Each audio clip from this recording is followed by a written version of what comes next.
আজকে শেখ হাসিনার 1 বছর আগের একটা বক্তৃতা শুনলাম।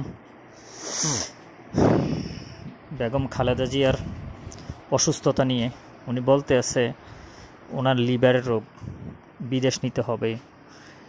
লিভার রোগ কাদের হয় এটাকে আমি বলবো? আসলে ওই জিনিসটা দেখে আজকে একটা জিনিস মনে হইল, যখন শেখ হাসিনা খালেদা জিয়াকে তার ক্যান্টনমেন্টের বাড়ি থেকে বাহির করে দিল, কই তখন তো একটা মদের বোতল শেখ হাসিনা দেখাতে পারে নাই। কিন্তু গণভবন যখন মানুষ ঢুকলো তখন তো মদের বোতল পাইছে। উনি তাহাজ্জুদ পড়ে, এরপরে কোরআন তেলাওয়াত পড়ে, তফসি পড়ে, কই এগুলো তো কিছু পাইল না পাবলিকে। গণভবনে মদের বোতল পাইল কেন? যদি কোনোদিন আল্লাহ তার বিচার করে।